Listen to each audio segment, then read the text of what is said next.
Assalamualaikum warahmatullahi wabarakatuh. Salam emak. Ya, malam ini kita membahas soal panahan. Pertama busur. Yang kita tahu di busur Indonesia itu ada banyak, dari yang umum sampai yang biasa sampai yang paling mahal. Yang pada umumnya biasa digunakan itu busur-busur seperti buatan dari bahan dari EFG yang tempel, yang bending, hybrid, terus mulai sampai laminasi sampai terus yang komposit atau hornbow. Yang kita bahas sekarang yang umum, biasa yang digunakan para archer, rata-rata dari yang busur biasa, EFG biasa dengan busur bending. Nah, akhir-akhir ini banyak baca di teman-teman yang di Facebook, di media sosial, banyak keluhan terutama teman-teman bowyer dengan bowmaker, kalau banyak itu archer yang setiap lihat tawarin barang itu banyak yang menawar harga rendah-rendahnya. Ya memang kalau memang dari hitungan harga itu, dengan harga yang dijual dengan harga barang bahan baku itu lumayan, tapi di sini dinilai itu bukan dari harga barangnya tapi nilai seninya. Oke, sekarang saya ambilkan contoh beberapa bahan yang digunakan misalnya untuk bikin busur. Misal contoh nih, busur EFG yang biasa, EFG tempel, jadi ada handle siah. Ini contoh yang busur model Magyar, macam-macam, ada Magyar, ada Turkis, ada Tartar, ada Manchu. Ini salah satunya. Nah, untuk bikin busur seperti ini kita akan coba jelaskan berapa harga-harganya ya. Kita perlukan adalah nih, batang EFG, satu batang EFG, banyak berbagai model. Ini yang salah satunya adalah EFG yang bening, ukurannya 4 cm, lebar 4 cm, tebal 4 mm, lebarnya 3 cm, tebalnya 4 mm, panjangnya 120 cm. Biasanya dipakai kalau untuk busur seperti ini cuma 80 cm. Untuk LBS biasanya kurang lebih sekitar 40 LBS. Yang digunakan adalah barang-barang ini EFG. Kalau harganya di pasaran bisa lihat juga nanya langsung atau lihat di online. Biasanya di yang online banyak tuh, kayak di yang logonya, aplikasi onlinenya yang logonya merah, ada hijau, ada oranye. Itu kisaran harga dari 100.000 sampai 140.000 tergantung jenis bahan dan panjangnya. 100.000 ada, pokoknya di bawah itu biasanya 90.000, 100.000 ada, di atas dari 90.000 sampai 140.000 biasanya yang standarnya. Nah, di bawah 90.000 tuh ada, cuman kualitasnya yang meragukan. Tuh. Nih FG-nya agak ambil aja yang standarnya 120.000. Satu. Yang kedua, handle sama siah. Ini biasa saya ambil dari bahan Sona Keling. Kalau Sona Keling ini lumayan lebih bagus. Biasanya ada dari jati, ada mahoni, kayu nangka. Tapi yang bahan Sona Keling ini yang kualitasnya lumayan keras nih, lumayan kuat, lebih kuat. Ini satu setnya saya ambil 70.000, 70.000. Juga butuh benang lilitan untuk ngelilitnya. Biasa satu gulung ini biasa 10.000 harganya, cukup untuk satu busur.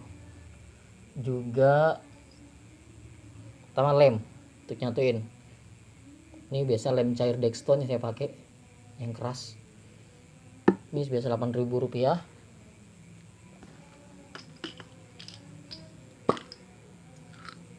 Skrup ini murah aja, per bijinya biasa Rp100-150. Biasa dipakai sekitar 5-6 buah. Itu yang menguatkan di sini, di handle ya, 1, 2, 3, 4 di belakang sih ya, 5, atau kadang di sini bisa 4, 1, 2, 3, 4, saya pakai 5. Itu juga tali string. Nah kalau tali string satu roll ini biasanya 70.000, belum sama anunya ya, benang lilitnya. Lilit tuh kan. Tapi biasanya kalau misalnya untuk rakit sendiri, kalau misalnya ribet ya kan pasti lumayan nih. Kalau cuma satu busur mesen juga bisa. Teman-teman biasanya banyak yang bikin kok, harganya kisaran dari 50.000 sampai 100.000 lebih kalau nggak salah bikin untuk satu string. Nah situ aja sih harganya, 120.000 ditambah 70, 190 tambah 10, 200.000 ya, 200.000 ya, nggak nyampe 300.000 modalinya, nggak nyampe 300.000. Ini modal untuk bikinnya yang ada di pada busur, satu busur. Tapi permasalahan adalah untuk menggabungkan semua bahan ini, itu yang butuh dana lebih. Pertama, yang jelas butuh alat bor untuk ngebor skrupnya. Bor, bikin dulu ya. Yang kedua, grenda, yang pasti untuk ngeratain kayak ini bagian-bagian yang lekukan nih. Nah lekukannya perlu digrenda nih. Kalau dikecilin pakai tangan, pakai pisau, kapan selesainya? Nih kan mesti ngecil karena bahannya lebarnya dikecilin, kayak grenda biar rata. Nah terus untuk ini yang jadi seperti ini ya, belum total. Kalau sudah dibikin seperti ini,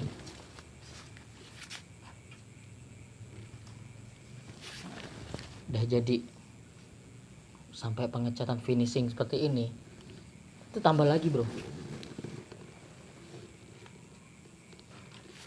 Kalian butuh ini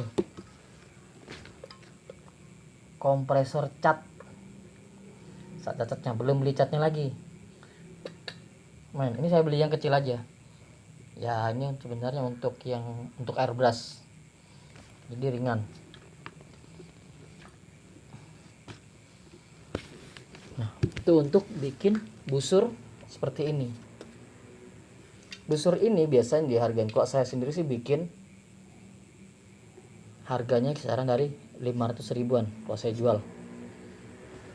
Main kan, kalau memang sih modal bahan segala macam nggak nyampe 300.000, gue aja 300.000 lah totalannya, berarti ada untung 200 ya, dianggap lebih. Kalau mengerti dianggap itu udah banyak untung. Tapi jangan di situ ya bro, dari cara bikinnya. Bikin busur ini nggak gampang. Pertama, lo siap-siap badan lo gatal-gatal. Kenapa? Setiap serbuk yang digrenda, ini kan serbuk fiber. Nah, fiber kalau kena ke kulit, gatalnya lumayan. Tuh. Belum lagi tingkat kesalahannya. Belum lagi kita kalau udah banyak lah. Nanti kalau pengen tahu bikinnya, Kalau pengen tahunya banyak kok. Saya sendiri kalau misalnya ada teman-teman yang pengen belajar, ya kasih tahu. Kayak mana teman juga, bang, aku udah beli bahan nih, ajarin dong ya bikinnya. Ya ajarin. Tapi sekarang orang nggak nyampe datang ke rumah, nggak ke rumah. Gimana? Kenapa? Katanya minta ajarin. Belum sempat bang, nanti ya. Yaudah, nggak masalah, karena ilmu yang gue dapat pun alhamdulillah gratis dari teman-teman para bowmaker dan bowyer. Mereka ngasih ilmu secara gratis, jadi ngapain saya kasih ilmu juga bayar. Terus juga ada satu lagi nih yang perlu. Nah, harus punya alat ini, Klem C. Gunanya apa? Nah, pertama kayak busur yang jenis kayak gini. Ini kan lengkung nih, fiber kan plat. Fiber plat itu kalau untuk dilengkungin, kok taruh pakai tangan sendiri ngelengkungin, nggak bakalan mampu. Jadi pakai ini, dilengkungin, terus dijepit, dilem, dijepit, dilem dulu, terus dijepit. Nah, sampai keras semua. Untuk sini juga. Kalau cuma dilem ditempel, nggak bakalan kuat. Terus dijepit dulu. Dia harus nunggu berapa menit baru bisa. Tuh, ini betul klem C. Minimal harus paling nggak beli 3 lah, minimal tuh. Karena pasti bagian yang dijepit itu, misalnya kalau kerjanya pelan-pelan ya bagian handle dulu tuh. Bagian handle tengah, kiri, kanan. Nanti kalau sudah kering bagian handle dilepas, di scrub dulu, baru bagian siah. Tuh, ketiga. Nah, itu untuk bikin busur yang siah tempel. Apalagi yang jenis yang kedua, di atas busur-busur ini. Ini sekitar harganya kisaran emang rata-rata dari 500.000 sampai berapa ya? Langsung ada ya. Tergantung pengerjaannya sih. Biasanya ada yang lebih mahal itu kalau dia dilapis kulit. Kalau cuma yang dicat sih bisa rata-rata 500 ribuan. Di bawah itu juga ada. Bahkan ada yang berani jual 200 ribuan. Ada loh. Bener nggak jamin ya kualitasnya. Nah, yang kedua ini lebih susah lagi. Busur bending.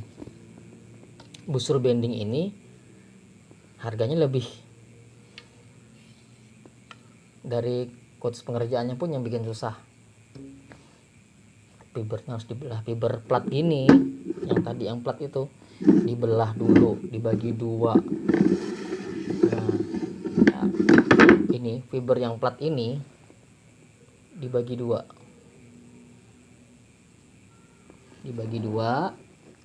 terus dikasih lem. Ada lem, biasanya digunakan adalah lem SK, biasanya dipakai untuk kan dari cepat di belakang. Terus dimasukin sama alat ini. Nah, ini alat lengkung, ajiknya variatif nih. Kalau saya pakai besi, ada teman-teman biasanya pakai kayu. Yang udah dibelah, dijepit pakai alat tadi ini klem C. Nah, kalau udah berani main di bending, klem C nya nggak cuma 3, nyiapkan paling enggak ya 10 lah.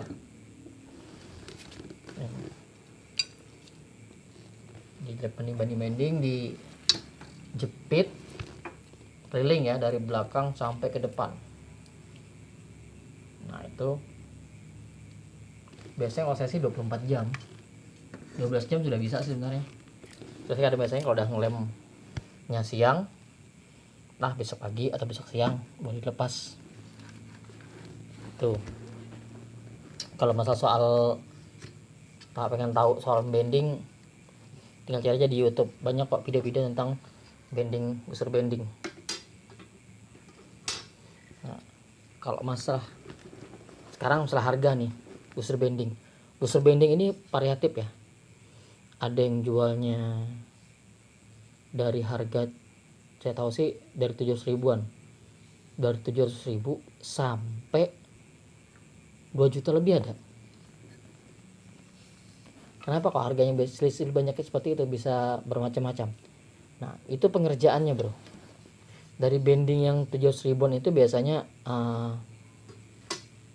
dari pengerjaannya bendingnya cuman sama, biasanya yang terlihat tuh belah fibernya. Fiber dibelah satu, jenis fiber dulu, dari jenis fibernya ada yang jenis fibernya yang ini bening, ada yang agak butek, agak keruh. Nah yang parah itu jangan sampai cari fiber yang warnanya butek full, yang nggak bening sama sekali. Itu setahu saya itu kualitasnya kurang bagus, karena banyak teman-teman bilang itu nggak bagus. Kalau saya nggak berani, udah temannya dibilang nggak bagus ya nggak berani beli. Jadi ambil risiko, selain harga murah, risiko ntar bikin yang kecewa pelanggan, meninggal lah, kasihan Archer, risikonya besar. Ya kalau patah di saat simpan masih, di saat dia ngedraw patah apa enggak risiko. Yang kasihan adalah Archernya, begitu patah kena kepala. Kalau benjol masih, kalau kena ke mata buta, siapa yang tanggung jawab, ya kan? Nah itu dari segi fibernya, belahannya. Biasanya kalau yang sudah harga-harga mahal itu fiber ini biasanya kalau 4 mili nih rata-rata itu bowmaker itu atau bowyer itu dibelah sampai 3, jadi 3 bagian sampai 4. Jadi kalau misalnya 3 itu hampir per, kan 4 nih, dibagi 3 itu sekitar 1 mili lebih deh, ada sampai 4. Jadi 4 mili dibagi 4 berarti belah itu 1 mili 1 mili, padahal 4 mili udah tipis ya, bagi 4. Kalau saya sih baru 3, karena fibernya bening 3 aja sudah belahannya nggak rapi. Kalau yang agak butek itu bisa rapi karena banyak seratnya. Kalau yang bening ini seratnya lebih sedikit. Ini satu busur saya bikin, busur bending. Nah ini kurvanya tadi, yang bahan tadi ini kurvanya. Nah, ini jadi seperti ini. Nah, ini busur bending. Siahnya, nah ini udah macam-macam nih, udah banyak bikin. Kalau dia cuma tempel, ini tempel juga, cuman sistemnya berlapis-lapis, dari kayu mahoni, sono keling, kayu nangka, mahoni lagi, dilapis jadiin siah, tempel. Ininya di bending, ini biasa modelnya turkis, dilapisin kulitnya dikerasin sama lem G, jadi sudah dikulit kasih lem G lagi, jadi dia karakternya itu keras. Kalau kulit kan agak, kalau untuk aero kan biasanya yang digunakan yang bagus itu adalah kulit ikan pari, jadi aero lewat itu dia licin di sini. Kalau kulit itu masih ada nyendat tapi lebih aman sama amannya, teman. Kalau kulit dia maksudnya makanya mas agak seret ya. Nah akhirnya saya eksperimen kulit dilem G, terus diamplas, dilem lagi sampai ya kalau disentuh sih hampir kayak ikan pari lah. Dia keras, udah keras. Nih, ini busurnya 50, LBS di 28.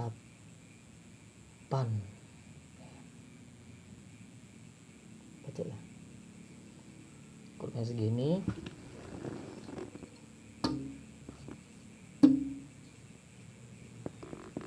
Kurvanya. Nah, kalau harganya ini dibanderol 800.000. garansi 2 bulan. Kok seharga ya? Nah, saya bilang kenapa harganya bisa lebih mahal, yaitu pengerjaannya. Yang dinilai dari sebuah pembikinan sebuah busur adalah seninya, seni seorang bowyer, seni seorang bowmaker. Kalau cuman bahan mungkin nggak seberapa, tapi untuk menciptakan sebuah busur itu butuh seni, dan seni itu nggak bisa nilai bro. Saya aja sebenarnya awalnya bikin busur bukan untuk dijual, untuk pribadi, tapi setelah bikin ada teman mau jual. Busur pertama saya bikin adalah busur Namyi, busur biasa, busur yang tempel aja. Itu mau dibikin untuk diri pribadi, karena waktu itu udah bikin LBS nya lumayan, bukan aneh sih, kebiasaan kan sudah dari LBS rendah, pakai terasa ringan, nyoba bikin lagi yang baru yang agak berat. Coba nanti yang lama udah kebablasan tuh, udah bikin satu, bikin lagi satu, kurang lagi bikin lagi 1 sampai 3, akhirnya 2 kan nggak kepake. Nah coba jual, ternyata taksir sama temen dari Papua, bukan orang Papua, dia orang dari Pulau Jawa yang merantau ke Papua, satu keluarga. Melihat postingan, dia pengen dibeli. Alhamdulillah hampir setahun lebih, betul second, sampai sekarang masih awet busurnya.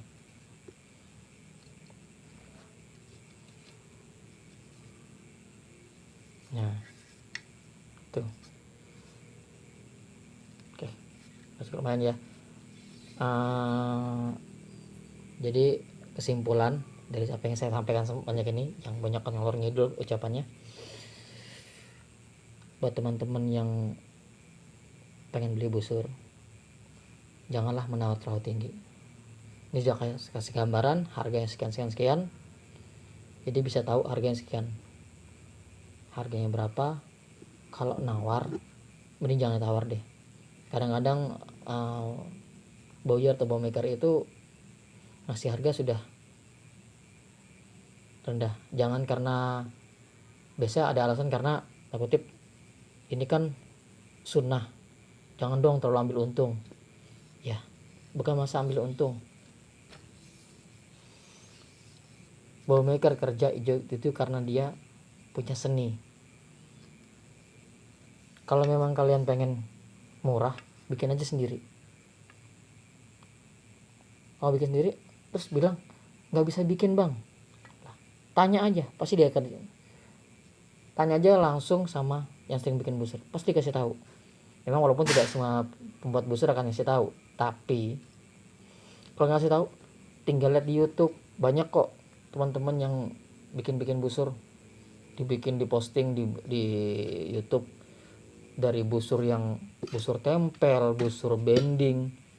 Kayak busur bending aja udah banyak tuh teman-teman tuh bikinnya, sampai bikinnya cara membelah fibernya, bendingnya, ngejiknya, semuanya diajarin. Gak ada yang enggak. Kalau malu untuk bertanya, buka jadi itu banyak. Kalau saya sih lebih baik bertanya. Karena apa? Kalau kita bertanya, otomatis yang kita tanyakan itu, kita sekali bikin apa ada salahnya, kita pasti dikasih tahu. Ini kalau bikin ada bingung sini nih, nanti diajarin. Ya paling enggak sistemnya kalian beli ke mereka. Saya juga kayak gitu dulu. Jadi beli perlengkapannya sama salah satu mayor. Bang, ini aku pengen belajar bikin nih, bisa diajarin nggak? Bisa. Beli bahannya sama dia, diajarin tuh. Ya kalau misalnya ribet ya beli aja, kan banyak bowyer bikin kan digaransi. Insya Allah awet kok. Banyak rekaman bowyer yang sudah bagus, apalagi di daerah Indonesia udah banyak kok bowyer yang bagus-bagus, tinggal pinter-pinter aja. dan saling bertanya. Contohnya kalau di Facebook itu ada kok grupnya, kalau ada yang jualan jangan cuma tanya satu orang. Kalau misalnya ragu sama buyer ini, tinggal tanya yang lain. Banyak archer lain, ini rekomen nggak jangan cuma nunggu satu jawaban. Karena pernah ada itu penipuan, dia kerjasama, penipu 1 dan penipu 2. Jadi yang satu itu jualan, yang satunya berapa orang itu komen bilang ini jualan busur ini tanya. Jadi yang lain nanya, ini rekomen nggak, yang mau beli tanya nih di komennya, di komen di statusnya kan harus di grup tuh, ini rekomen nggak. Yang lain jawab, ya itu rekomen kok, sampai 1-2 orang. Akhirnya dia percaya, padahal nggak tahu itu sudah teman-temannya tuh, 2-3 orang itu udah temannya. Nah tips yang kedua juga hati-hati, cuma sambil lihat banyak buyer lah, ada archer lain untuk masalah komenan. Yang kedua itu lihat dari fotonya. Biasanya sekarang untuk antisipasi para buyer, maker untuk jualan itu dikasih watermark di fotonya. Jadi busur ini buanan ini misalnya dari buyer ini cipta ini bikinan dari sini, itu ketahuan. Itu kalau dijiplak sama penipu udah jelas seperti ketahuan tuh kalau bohongan dia ngambil foto dari orang lain tuh. Jadi berarti hati-hati juga, berbijak lah kalau nawar, kasihan yang bikin. Oke, cukup sekian. Wassalamualaikum warahmatullahi wabarakatuh. Bagaimana?